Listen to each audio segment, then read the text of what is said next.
Assalamualaikum warahmatullahi wabarakatuh. Halo semuanya, kembali lagi di channel Malam Misteri. Untuk cerita kali ini, ada sebuah kisah yang sangat menarik sekali. Sebuah cerita dengan judul Lampor, Keranda Penebar Maut. Saya ucapkan selamat mendengarkan.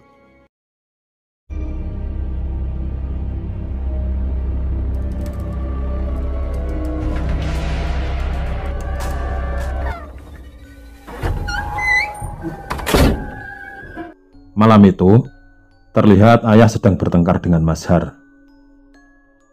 Beberapa kali, Mas Har menuduh ayah adalah orang tua yang pilih kasih. Ya, mungkin itu dikarenakan karena sifat Mas Har sendiri yang selalu semena-mena terhadapku. Sebenarnya, ayah itu orang tua yang sangat adil. Dia tidak pernah membeda-bedakan anaknya. Ya, mungkin karena dia melihat aku selalu mengalah dan Mas Har selalu semena-mena, maka beliau selalu membelaku. Dan itu menjadikan Mas Har merasa kalau ayah itu selalu pilih kasih. Seperti pada malam hari ini. Malam ini ayah berniat membagikan warisan tanah kepada kami berdua, di mana tanah yang posisinya strategis itu dibagi dua untukku dan untuk Mas Har. Dan tanah yang posisinya berada di tempat-tempat yang kurang strategis itu juga dibagi dua untuk kami berdua. Namun Mas Har berpendapat beda. Dia merasa dia itu lebih tua, jadi dia berhak mendapatkan tanah-tanah yang posisinya lebih strategis. Tentu saja hal itu membuat ayahku marah. Namun aku segera menengahi. Aku katakan kepada ayahku kalau aku tidak apa-apa menerima tanah yang posisinya berada di tempat yang kurang strategis. Yang strategis biarlah untuk Mas Har saja ya. Yang penting kita semua damai dan tidak ada yang bertengkar. Mendengar hal itu, ayahku mendekatiku dan mengelus-ngelus kepalaku. Yalah Lele, kamu itu sejak kecil kok mengalah terus, kata ayahku. Gak apa-apa ya, yang penting kita semua itu jangan sampai ada yang bertengkar. Yang penting kita semua itu rukun. Melihat hal itu, Mas Har bukannya hatinya tersentuh, namun malah berkata semakin keras. Itu kan ya, kamu lihat kan, Firly saja tidak ada masalah kok. Dia menerima apa adanya. Kenapa ayah marah-marah, kata Mas Har dengan bersungut-sungut. Dan itu langsung memancing kemarahan ayah. Kamu memang benar-benar anak yang tidak tahu diri. Anak yang serakah, tidak tahu sopan santun. Sebaiknya kamu pergi saja sekarang. Aku tidak sudi melihatmu lagi, kata ayah langsung mengusir Mas Har. Dengan bersungut-sungut, Mas Har pun langsung pergi dari rumah. Aku sendiri kadang juga tidak habis pikir dengan Mas Har. Dia itu sudah mempunyai pekerjaan yang tetap. Dia seorang pegawai negeri yang jabatannya juga sudah lumayan tinggi. Bahkan, dia juga sudah dibuatkan oleh ayah rumah yang sangat bagus. Dia juga mempunyai mobil yang mewah, tapi masih saja merasa kurang. Dan mungkin karena perangainya yang kurang baik itulah yang membuat rumah tangga Mas Har tidak pernah bertahan lama. Mas Har ini sudah menikah 3 kali. Namun, dalam setiap pernikahannya, tidak pernah berumur lebih dari 5 bulan. Setiap menikah, baru beberapa bulan sudah bercerai. Dan sekarang, Mas Har menjadi seorang duda yang belum mempunyai anak. Malam itu juga, aku berniat pergi ke rumahnya Mas Har dan membujuknya jangan marah lagi. Intinya aku menerima saja kalau bagianku tanah-tanah yang kurang strategis. Namun, baru sampai di tengah jalan, aku merasakan angin berhembus sangat kencang sekali. Dan dari kejauhan, aku seperti melihat iring-iringan jenazah. Setelah iring-iringan jenazah itu sudah dekat, aku hanya melihat keranda itu diusung oleh 4 orang dan tidak ada pengiringnya sama sekali. Setelah benar-benar dekat, jantungku terasa seperti berhenti berdetak. Aku melihat yang mengusung keranda itu 4 orang yang tidak mempunyai muka. 4 orang ini memakai jubah hitam sampai menutupi kepalanya, tapi wajahnya benar-benar tidak ada. Aku benar-benar sangat ketakutan dan berniat untuk kabur. Namun, seluruh tubuhku terasa seperti tidak ada tenaga. Kakiku sangat lemas dan tidak bisa bergerak sama sekali. Belum sempat aku kabur, ternyata orang yang mengusung keranda itu langsung menatapku. Begitu menatapku, mereka langsung meletakkan keranda dan lari sekencang-kencangnya entah kemana. Setelah keempat makhluk misterius itu pergi, aku merasakan sepertinya tenagaku sudah kembali. Aku berniat kabur juga, namun terlintas di benakku ada rasa penasaran. Siapa ya yang meninggal? Atau siapa yang diusung di keranda itu? Perlahan aku mengurungkan niatku untuk kabur. Dengan sedikit ragu-ragu, aku hampiri keranda itu dan aku lihat di dalamnya. Ternyata keranda itu berisi perhiasan-perhiasan emas yang sangat banyak sekali. Aku langsung takjub dan heran. Harta sebegini banyaknya ini milik siapa ya? Ini apa sebaiknya aku ambil sebagian? Akhirnya, aku tergoda untuk mengambil harta itu. Perhiasan-perhiasan emas itu aku ambil semampuku. Sarung yang aku pakai pun langsung aku lepas dan aku ikat ujungnya dan membentuk seperti sebuah karung. Aku masukkan perhiasan emas itu ke dalam sarungku dan aku gotong pulang ke rumah. Malam harinya, aku bermimpi seperti ada orang yang menggedor-gedor pintuku. Setelah aku buka, ternyata yang mengketuk pintuku itu adalah 4 makhluk pengusung keranda yang baru aku temui tadi. 4 makhluk itu meletakkan kerandanya tepat di depan rumahku. Kemudian mereka kabur entah kemana. Kembali aku mendekati keranda itu dan membukanya. Setelah aku buka, aku benar-benar sangat terkejut. Ternyata di dalam keranda itu ada sesosok mayat yang sudah didandani seperti pocong. Dan lebih mengejutkan lagi, wajah mayat itu ternyata adalah wajah diriku sendiri. Aku pun langsung berteriak ketakutan dan akhirnya aku terbangun dari mimpiku. Keesokan harinya, pengalamanku tadi malam dan juga mimpiku, aku ceritakan kepada ayahku. Ayahku langsung menepuk jidatnya berkali-kali dan menasihatiku. Firly, kamu itu kok sembrono sekali.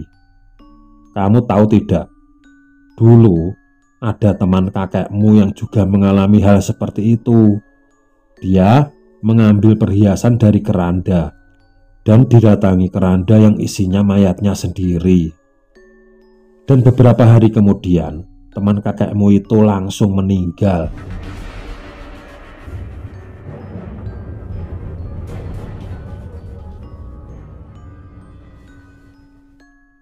Mendengar cerita ayahku, aku langsung sangat ketakutan sekali. Lah, terus bagaimana ini ya? Sejenak ayahku diam, tapi kemudian dia bicara. Begini saja, kita konsultasikan saja dengan Pak D. Kromo. Pak D. Kromo ini adalah pamannya ayah, atau lebih tepatnya kakak dari kakekku. Dia sering dimintai bantuan orang-orang yang mengalami gangguan-gangguan dalam hal gaib. Setelah kami menceritakan semuanya kepada Mbah Kromo, kemudian Mbah Kromo berkata, ya sebaiknya nanti malam kalian tunggu di tempat yang sama dan waktu yang sama. Jika keranda itu datang, lekas kalian kembalikan perhiasan-perhiasan itu. Jangan sampai ada yang tertinggal sedikit pun. Singkat cerita, Pada malam harinya aku dibantu ayahku mempersiapkan semua perhiasan-perhiasan untuk dikembalikan. Namun di tengah aku mengemasi semua perhiasan itu, tiba-tiba datanglah Mas Har. "Wah, ternyata kalian punya perhiasan emas banyak ini, malah diam saja. Ayah memang benar-benar tidak adil. Harta segini banyak kok aku tidak diberitahu." Ayahku tidak menjawab, hanya menggeleng-gelengkan kepalanya sambil menepuk jidatnya. Kemudian aku menggandeng tangannya Mas Har dan mengajaknya duduk di ruang tamu. Dan perlahan-lahan aku ceritakan semuanya. Mendengar semua ceritaku, sepertinya Mas Har tidak percaya. Dia nekat ingin minta bagian harta itu. Kembali ayah tidak bisa menahan kesabarannya. Dia langsung mengusir Mas Har. Ayah benar-benar sangat marah dan tidak peduli lagi, karena ayah sangat mengkhawatirkan keselamatanku yang sedang terancam. Pada malam harinya, di waktu dan tempat yang sama, seperti kemarin, aku menunggu iring-iringan jenazah itu. Aku menunggu sambil mempersiapkan semua perhiasan yang akan aku kembalikan. Beberapa saat kemudian, iring-iringan jenazah itu muncul, dan seperti kemarin, keempat sosok yang mengusung keranda itu begitu melihatku langsung kabur. Aku langsung mendekati keranda itu dan bermaksud mengembalikan semua perhiasan. Namun, tiba-tiba Mas Har muncul di belakangku. "Ada apa, Mas?" tanyaku. "Begini saja, Firly. Kamu itu ya gak usah percaya beginian. Sudahlah, ini hartanya buat aku saja. Gak akan ada apa-apa kok. Itu semua cuma mitos," kata Mas Har sambil langsung merebut perhiasan yang akan aku masukkan ke dalam keranda. "Jangan, Mas, ini berbahaya," kataku, sambil terus berusaha mempertahankan harta itu. Namun Mas Har benar-benar sudah kalap. Dia mendorongku sampai aku hampir terjatuh. Dan perhiasan itu semuanya dibawa pulang oleh Mas Har. Aku pun pulang ke rumah dan aku ceritakan semua kepada ayahku. Kembali ayahku ngomel-ngomel sambil memaki-maki Mas Har yang tidak ada di situ. "Anak itu memang sejak dulu suka cari masalah." Sudahlah. Sekarang kita tidur saja, Firly. Gak usah kamu hiraukan. Yang penting kamu sudah berniat mengembalikan perhiasan itu. Tanpa banyak berkata, aku pun menuruti kata-kata ayahku. Di dalam tidurku, aku kembali didatangi oleh sosok 4 makhluk pengusung keranda itu. Dan seperti malam sebelumnya, keempat sosok makhluk itu meletakkan keranda, kemudian pergi. Aku pun kembali mengintip ke dalam keranda itu. Dan betapa terkejutnya diriku. Di situ aku dapati sosok pocong dengan wajah seperti Mas Har. Dan aku pun langsung terbangun seketika. Keesokan paginya, mimpiku aku ceritakan semuanya kepada ayah. Dan ayahku langsung beranggapan saat ini bahaya beralih menuju Mas Har. Walaupun ayahku benar-benar sangat marah kepada Mas Har, namun sebagai ayah, beliau tetap berusaha melindungi anaknya. Ayah pun kemudian mengajakku untuk pergi ke rumahnya Mas Har. Sampai di rumahnya Mas Har, aku melihat Mas Har sedang duduk menggigil sambil ketakutan. "Loh, kamu kenapa, Mas?" tanyaku. Kemudian Mas Har menceritakan kalau tadi malam dia bermimpi persis seperti mimpi yang aku alami. Kemudian ayahku berkata, "Tuh kan apa aku bilang. Makanya jadi anak itu kalau dibilangin orang tua itu nurut." "Iya, bener ya," jawab Mas Har seperti sangat menyesal. Kemudian Mas Har melanjutkan kata-katanya. "Keranda itu terus menterorku ya, tidak hanya dalam mimpi. Bahkan tadi saja aku mendapati keranda itu sudah berada di ruang tamu rumahku." Ternyata Mas Har diteror tidak hanya dalam mimpi.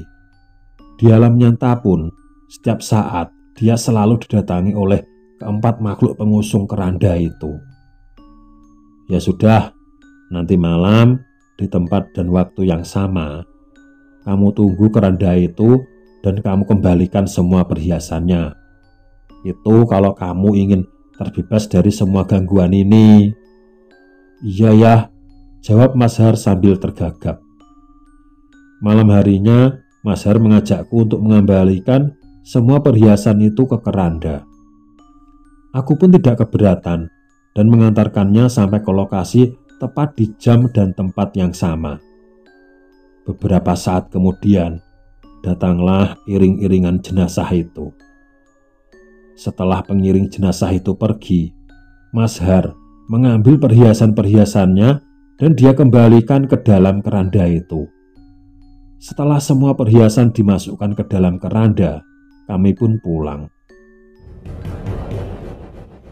Pada malam harinya, aku kembali bermimpi didatangi oleh makhluk-makhluk pengusung keranda itu. Dan seperti sebelumnya, mereka pun pergi meninggalkan keranda. Dan kembali aku mengintip ke dalam keranda itu.